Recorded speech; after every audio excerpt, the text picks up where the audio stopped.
Olá, bem-vindos a mais um fórum. Desta vez o nosso convidado é o novo presidente da UNITA, engenheiro Adalberto Costa Júnior, de 57 anos.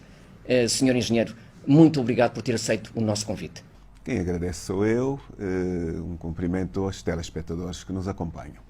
O senhor foi eleito o terceiro presidente do Partido Galo Negro no 13º Congresso recentemente realizado em Luanda e sucede a Isaías Samacuva e ao líder histórico da UNITA, Jonas Savimbi. O senhor anunciou na noite da sua eleição a intenção da UNITA chegar ao poder nas eleições gerais a realizar em 2022.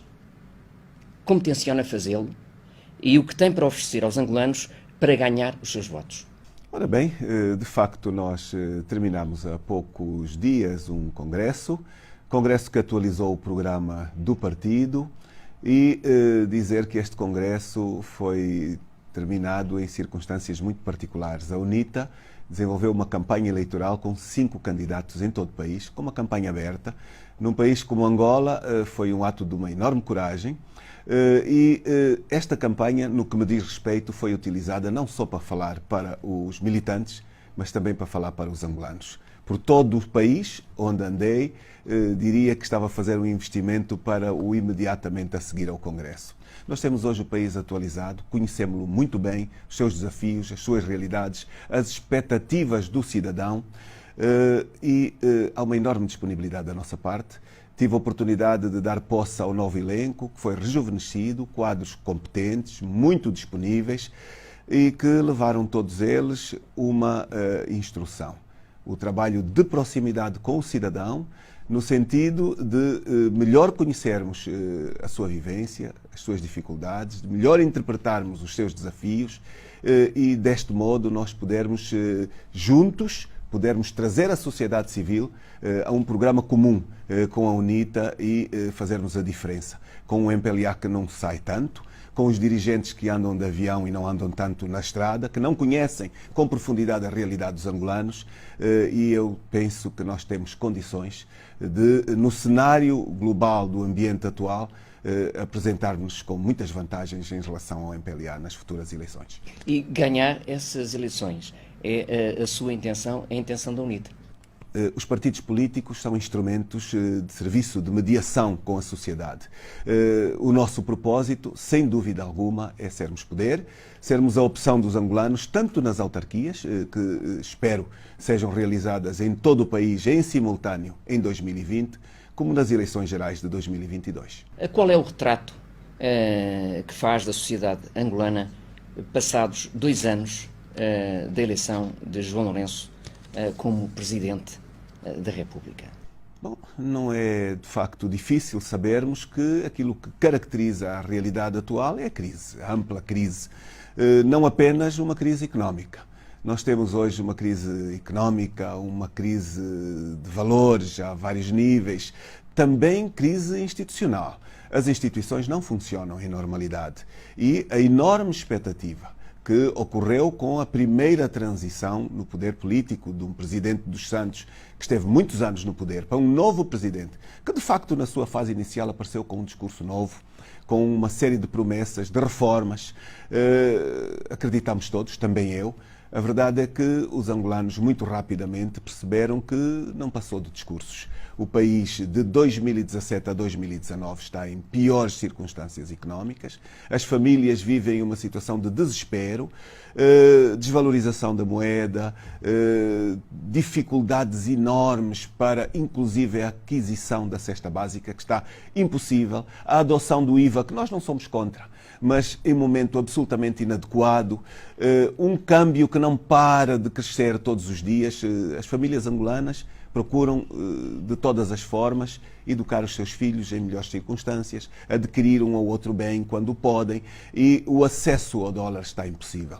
Nós temos hoje uma economia de importação, absolutamente, e os bens chegam a Angola a preços impossíveis e quem paga é o destinatário final, é sempre o povo, o consumidor último. Pelo que João Lourenço de 2017 a 2019 não melhorou nada, infelizmente. Mas quem é que o senhor responsabiliza de facto pelo atual estado das coisas, sabendo que o Presidente João Lourenço herdou do seu antecessor José Eduardo dos Santos um país em profunda crise e tem pela frente um enorme desafio. Sabe, uma análise mais profunda traz-nos respostas diferentes de velocidades feitas na análise. Que problema tivemos em Angola? Nós tivemos um país que em 2002 iniciou uma nova era, uma era de paz, e naquela altura o país tinha, nomeadamente no petróleo, que foi sempre o referente essencial, um preço muito baixo do barril, cerca de $16 o barril em 2002. E este valor do dólar, do preço do barril, subiu de 16 a mais de 110, mais ou menos, por barril. Angola acumulou reservas extraordinárias e, tal como as acumulou, as gastou. Portanto, nunca houve uma gestão responsável de uma diversificação da economia, de exercício de poupanças, pensando no futuro. Nada disto foi feito. O que aconteceu é que os governantes, através de uma voracidade extraordinária, faziam orçamentos extraordinariamente elevados e acabaram por ir sempre acompanhando o ritmo da acumulação das reservas. O que acontece é que não se fizeram reformas políticas e as instituições angolanas fecharam os olhos a tudo e mais alguma coisa. E, portanto, tal como se ganhou muito, gastou-se muito, roubou-se muito, desviou-se muito e o país não criou as infraestruturas necessárias para os desafios, por exemplo, de um momento como o de hoje. Nós hoje acordamos de um sono bastante complexo. Angola viu desaparecer integralmente centenas de bilhões de dólares, não foram de milhões, foi de bilhões de dólares. As obras foram descartáveis, estradas construídas há 3, 4 anos atrás não foram fiscalizadas, estão cheias de buracos. As infraestruturas foram de pouca durabilidade, as obras tiveram preços especulativos, uma boa parte nem foi construída, outra foi construída e a diferença dos valores foi para o bolso dos governantes, lamentavelmente. E, portanto, nós hoje estamos, de facto, entre aspas, de cócoras, num desespero extraordinário, a bater a porta a todo mundo. O governo vive hoje a boleia das reformas impostas pelo FMI. Não penso que haja uma convicção em relação àquilo que o FMI diz e que o governo está obrigado a fazer, como sendo suas próprias opções, e nós temos um ambiente de incerteza em termos de futuro, desnecessária. Dizer que tudo isto foi culpa do Sr. José Eduardo dos Santos me parece excessivo, na medida em que ele tem indiscutivelmente uma enorme responsabilidade, porque foi quem chefiou durante todos estes anos esta má gestão do país. Mas o governo de hoje é constituído por ministros que estiveram com os Santos. O presidente que temos hoje foi alguém que ocupou lugares estratégicos no topo da decisão política. Secretário-geral do partido no poder, ministro da Defesa, vice-presidente da Assembleia, secretário da Informação, sempre no biró político. Tirar água do capote, dizer que eu não fui responsável, quando também se acumulou excessivas riquezas, me parece não muito sério. Digo mais, a equipe económica que está hoje com o Presidente João Lourenço é a mesma equipe económica que estava com José Eduardo dos Santos. Portanto, isto diz alguma coisa. Não acredita que, nestas condições, com as mesmas pessoas, com o mesmo partido no poder, o MPLA, Angola possa desenvolver-se como deseja? Para se sair da crise, quanto a mim, não tem como elemento fundamental as reformas económicas. Nós temos que ter a coragem de fazer reformas políticas, porque aplicar, mesmo que sejam alguns eventuais bons modelos económicos num país desajustado, num país onde as instituições são limitadas nas suas ações, e eu dou exemplos muito concretos. A soberania assenta em 3 pilares. E temos o poder executivo, o legislativo e o judicial. Os outros dois, o legislativo e o judicial, continuam dependentes do executivo. O poder executivo limita a ação fiscalizadora da Assembleia. Sou deputado ainda e de José Eduardo dos Santos para João Lourenço diminuiu o ângulo de manobra dos deputados.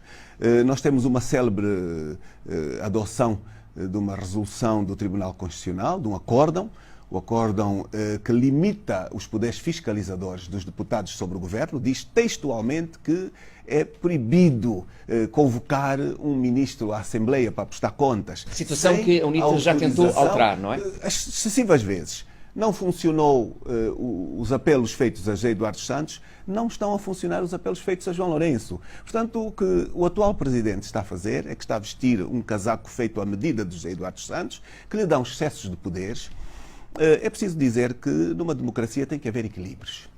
E um dos nossos grandes problemas é que aqui não há equilíbrios. O Presidente da República tem poderes excessivos, começando mesmo por, a partir de 2010, os angolanos deixaram de poder eleger o Presidente da República. Já vamos à questão da revisão da Constituição. Eu não estou a falar da revisão, eu estou ainda a responder a sua pergunta. Quando não se elege, quando se vai à boleia de uma outra lista, não se presta contas. E todas as tentativas que a Assembleia faz de chamar o titular do Poder Executivo, que é o Presidente da República, a prestar contas, ele não vai. Quando se chama o ministro, ele também não vai.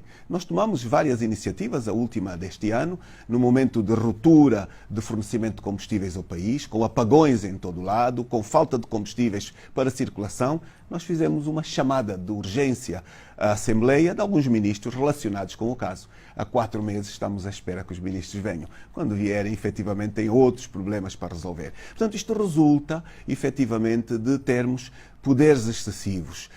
Vou para o Poder Judicial. Depende do poder político também ao nível daquilo que é o Executivo. Ora, quando os equilíbrios não funcionam, quando as instituições de check and balance também não funcionam, é difícil que as reformas económicas tenham resultado, porque não há um ambiente de competitividade. E, portanto, este é o grande problema. Os vícios de ontem não foram corrigidos hoje. Não há coragem para se fazer a reforma do Estado. Portanto, este é um problema muito sério.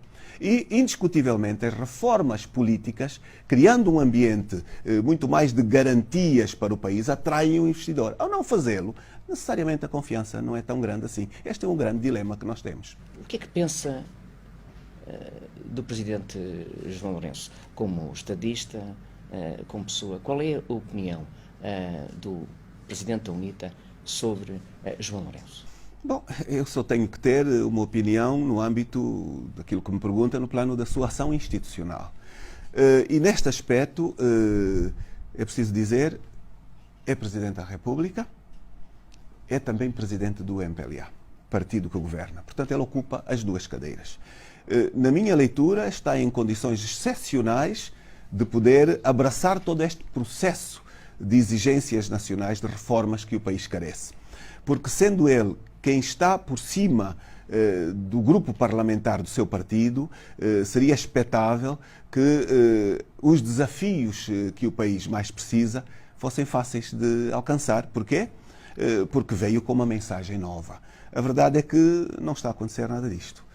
O que está efetivamente a acontecer é vermos o tempo a passar, as reformas não ocorrem, as CPIs na Assembleia estão na gaveta, há uma linha direta muito íntima hoje, mais íntima ainda, entre a Presidência da Assembleia e a Presidência da República. As comissões parlamentares de inquérito que foram suscitadas pela UNITA, bateram todas na trave, se me permite a expressão. Devo dizer que nós fizemos mais.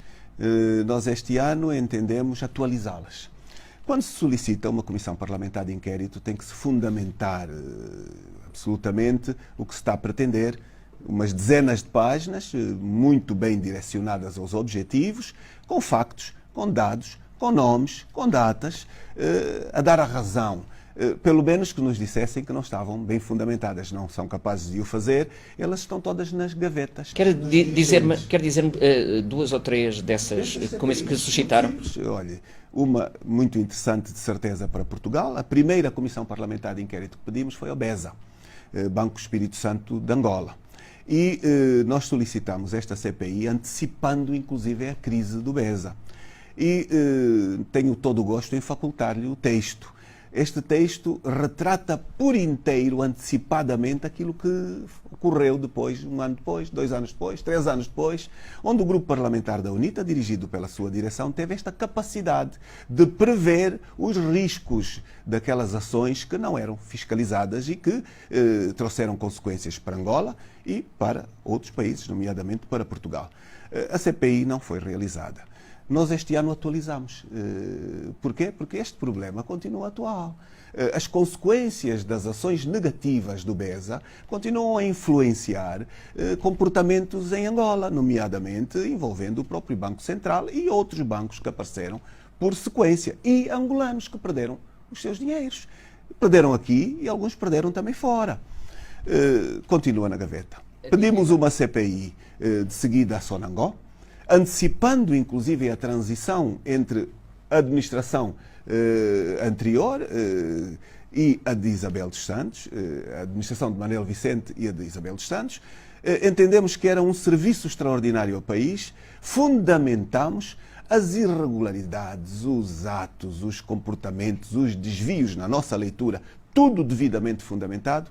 Também esta CPI não andou. Fizemos um pedido de uma comissão parlamentar de inquérito ao Fundo Soberano, foi a terceira. Fundo soberano este de 5,7 mil milhões de dólares, é muito dinheiro, que depois foi entregue à gestão do filho do Presidente da República, ex-presidente, portanto não o atual, e tínhamos muitas evidências de uma ação absolutamente fora daquilo que era a legalidade e de uma ação não fiscalizada com rigor. Mais um dado, até hoje, o Orçamento Geral do Estado de Angola nunca beneficiou de um só dólar resultante de alguma boa aplicação do Fundo Soberano. Quais os aspectos positivos que destaca, todavia, no trabalho realizado pelo titular do Poder Executivo e pelo Governo? Quais são os aspectos que merecem a sua aprovação, que considera positivos? Por exemplo, o combate à corrupção, a aposta na diversificação da economia e na melhoria do ambiente de negócios, são aspectos que lhe merecem nota positiva ou não? Eu prefiro retratar-lhe o ambiente em que se vive hoje no plano da sociedade angolana. Nós temos, de facto, uma circunstância de uma paz real, efetiva. Não há um grande diálogo entre as instituições. Não existem diagnósticos procurados, partilhados. A própria Assembleia, que vai funcionando, várias vezes fizemos a proposta de criar um espaço de debate das razões, do diagnóstico, diria assim, do nosso grande problema. Ele nunca foi aceito, este nível de iniciativa, infelizmente. Temos que melhorar a condição de diálogo. Nós vemos, por exemplo, o Presidente da República viajar mais do que antes, ainda bem. O Presidente anterior não viajava. Mas a minha questão é o seguinte, nós temos um país plural. Quais são os representantes da sociedade plural que acompanham as viagens do Presidente da República? Não há. Ele vai sempre sozinho, ou com os seus representantes do seu espaço político-partidário. E, portanto, fica um desafio, também por esta via, mais diálogo e mais inclusão, porque somos um país, de facto, de pluralidade. Outra questão, o ambiente de segurança. Nós estamos a viver dias de muita preocupação. Aumentou largamente a criminalidade, à luz do dia, dentro da cidade, muito preocupante. Nós ouvimos o Sr. Presidente da República há poucos dias retratar que esta criminalidade não tem nada a ver com o ambiente social e económico. Bom, não me parece que seja de facto assim. Um dos primeiros testes à sua liderança serão as eleições autárquicas previstas para 2020. O pacote legislativo ainda não foi aprovado pelo Parlamento. Quais são as condições para a UNITA votar favoravelmente? Eu, para lhe falar das autarquias, eu tenho mesmo que vir ao pacote legislativo. Não posso falar de algo no ar. E a grande verdade é que nós não temos pacote aprovado porque o MPLA não quer. Só. Eu sou deputado. Nós aprovamos na Generalidade em abril o pacote autárquico todo numa só sessão, na Generalidade. Ele nunca mais foi trazido à Assembleia durante um bom tempo. Maio não foi agendado, junho não foi agendado, julho não foi agendado. Como é que uma matéria que é prioritária não é agendada durante 90 dias? Portanto, não é vontade política. Portanto, não há vontade da parte do MPLA. Sabemos porquê. Sabemos muito bem porquê. O MPLA habituou-se a ter um poder vertical. O chefe manda em tudo, nomeia toda a gente. As autarquias alteram este equilíbrio, passam do vertical para o horizontal. há uma maior aproximação do governante ao cidadão. O cidadão exerce um poder de fiscalizador muito mais completo e eficaz. Há, sem dúvida, mais responsabilidade para uns casos, mas também uma prestação de contas muito mais corrente de quem está a governar. O MPLA não tem interesse em perder esta capacidade do poder vertical exclusivo. Segundo lugar, o ambiente que o país tem. 2 anos de governação não trouxeram nenhum ganho à crise económica. E aquilo que é claro de se perceber é que o MPLA quer fazer autarquias quando tiver indicadores de recuperação da crise. E, portanto, está sobre o risco de incorrer a falha da palavra dada. O senhor viveu vários anos em Portugal, onde estudou e foi representante da UNITA. Neste momento as relações entre os dois países são boas, pelo menos é o que dizem, de uma maneira geral, todas as partes. Eu pergunto, o que é que falhou para que estes dois países irmãos tivessem congelado durante tanto tempo a sua amizade, as suas boas relações? O que é que se passou aqui, na sua opinião? Portugal e Angola têm todas as razões para viverem um bom diálogo e para poderem discutir interesses comuns. Nós estamos em circunstâncias onde os momentos das exigências de cada país são diferenciados e Portugal pode, em determinadas circunstâncias, oferecer vantagens para alguns protocolos de cooperação com Angola e Angola também pode, em circunstâncias específicas, tirar de Portugal alguns dos seus benefícios. Sabemos que são sempre os interesses de Estado que contam. Estes interesses muitas vezes não têm grande sensibilidade para outros elementos. Enfim, a única coisa que eu posso aqui dizer é que conhecemos bem Portugal, tão bem quanto o facto de que podemos interpretar também muitíssimo bem aquilo que são a necessidade destes dois países dialogarem sem pluridos e de forma adulta, porque a competição com os outros não intervém pelo espaço dos anos de história comum que têm. Portanto, mas o Sr. Presidente, em declarações feitas à imprensa muito recentemente, referiu-se a Portugal também, mas não só, como tendo sido uma vítima. Estamos a falar do período anterior a 2017, à eleição do Presidente João Lourenço, no que respeita à fuga de capitais, o repatriamento, enfim, todas essas questões. Portugal beneficiou, foi vítima. Qual é que é a sua leitura dessa situação que, de certa forma, por aquilo que se tem visto e ouvido, empobreceu Angola? Eu respondia, de facto, a uma pergunta muito concreta de qual era o meu balanço sobre o repatriamento de capitais. E o balanço é nulo. Não existe balanço vantajoso para Angola das leis que o MPLA entendeu levar à Assembleia. E aquilo que eu afirmei é que Portugal foi uma das rotas essenciais das fugas de capitais. Sem dúvida, nós todos sabemos que isso é um facto. Nós estamos a aproximar-nos do final da nossa entrevista. Eu tenho ainda 2 perguntas para si. Com a sua liderança, o partido está preparado para ajustar contas com o passado, ou seja, assumir e resolver questões que assombram a história do partido, o seu passivo histórico, como o MPLA e o Executivo, de certa forma, estão a fazer? Sem dúvida nenhuma que a UNITA está preparada, não de hoje. O próprio Dr. Savimbi, antes da sua morte, realizou uma conferência, a 16ª conferência, onde tratou do passivo da UNITA, com uma grande coragem e onde, com muita transparência, estas matérias foram bastante discutidas. É um elemento de referência, é um elemento de relevância. O que lhe quero dizer é que nós, enquanto UNITA, várias vezes apelamos à necessidade de abraçarmos um evento, um fórum, um ato extraordinário de âmbito nacional, em que fôssemos capazes de fazer uma introspeção e de forma responsável, pedíssemos todos nós desculpa às vítimas da guerra. E o Presidente Samakuva disse muitas vezes, Presidente da UNITA até aqui, que neste nosso país, vítimas seguramente fomos todos, culpados também fomos todos. E, portanto, esta é uma absoluta realidade. E, portanto, nós temos que nos encontrar estáveis com a nossa história. E, no nosso caso, não há elementos de conflito a este nível. Há uma assunção bastante matura idónea, responsável, sobre o contexto todo ele da nossa luta, que teve momentos bons e momentos menos bons, e que é preciso assumi-lo no seu todo. Se um dia chegar a Presidente da República, como é sua vontade, o que faria o senhor que não está a ser feito? Olha, nós lamentavelmente não temos no país uma plena assunção da reconciliação nacional angolana.